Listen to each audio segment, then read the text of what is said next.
Hey everybody, this is Jason at the Children's Museum of Houston, a STEAM manager, here to introduce you to the wonderful world of physics. Yes, this unit's going to talk all about physics, but it's going to be doing it in a very, very fun way by making things. The very first activity you're going to do is you're going to make a boat. Making a boat doesn't seem like it has much to do with physics, but first you got to understand what physics means. Physics is basically the laws that govern the universe. If it doesn't exist, if it's not a law, it is not part of our universe. Now, there is the theory that there are other universes where things that we don't think exist could exist, like hanging an elephant from a daisy off a cliff. But right now, that couldn't happen in our universe, so we got to be governed by the laws. There's lots of physics out there, and there's lots of math to do with physics, so I know it seems a little bit intimidating at first, but we're going to simplify each of your activities into one sort of concept of physics.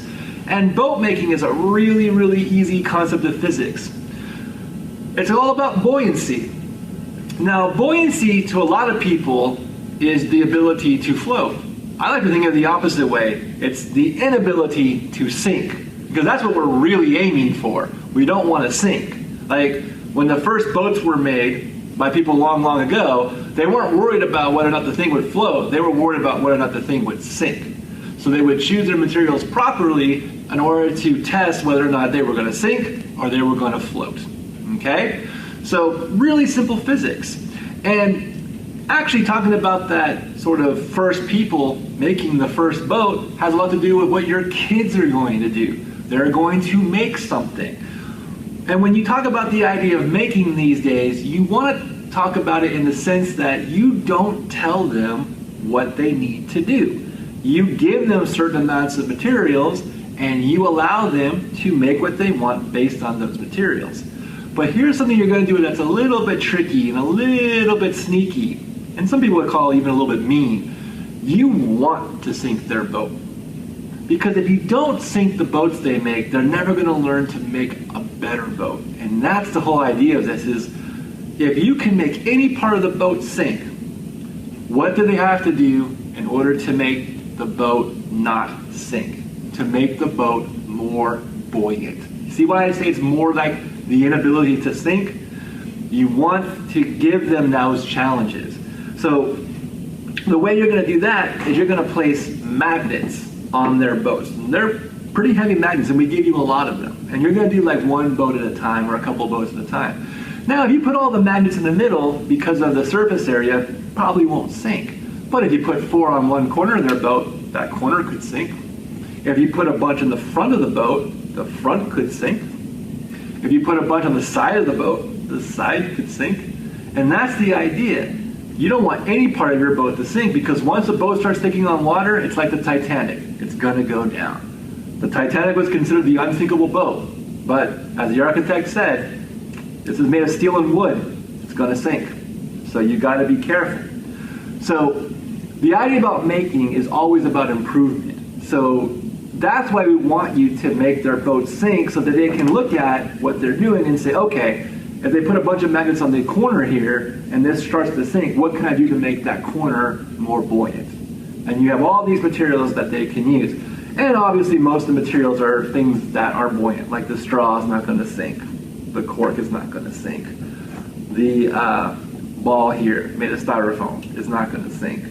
The craft tube is not going to sink. All right? All these kinds of things. And then you get a magnet, and it sinks right to the bottom. Okay? It's got a lot more mass. It's got a lot less buoyancy. It's going to go down to the bottom. So that's why the magnet's used to help the boat sink. Even these little sheets of paper here, they float. Okay? So everything you got, craft stick, everything floats. What you want to do is make this stuff sink. And like I said, even if it's a corner, you put those right there, look, the corner sinks. You put these right here, the corner sinks even more. There's more magnets. You put it here, it sinks all the way down. You want to make this happen. This is exactly the point of this, is to make them see that, oh no, I got to do something to make it even more buoyant. So they have to put something underneath, like maybe some corks, maybe some craft sticks. They might have to glue things to it. Like I say, if you put everything in the middle, not much is going to happen.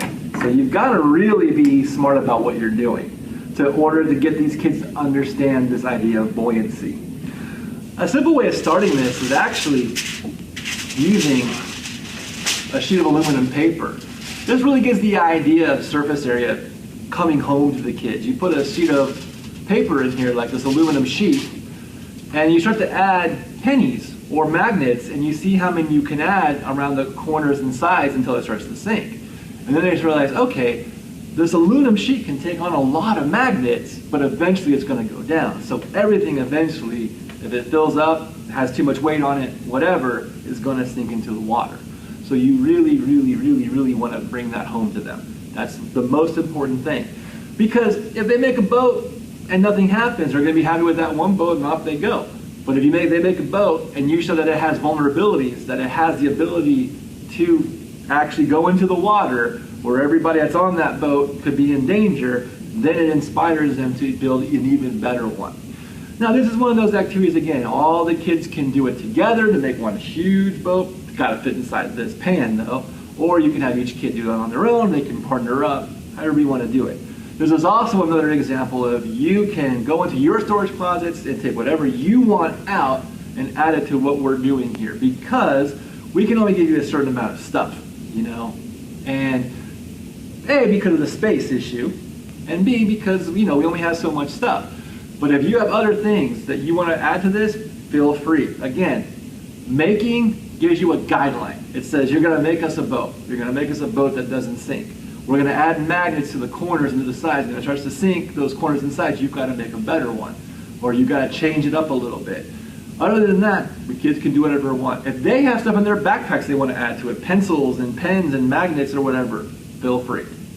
So for the next few lessons that you're going to be doing these activities, always remember that making is not about having a set of rules. It's about giving the kids the ability to explore a set of materials, what they can do with those materials to make something, and then what they can do after they make something to make it even better, or to change it up a little bit so that it does more so of what you want it to do.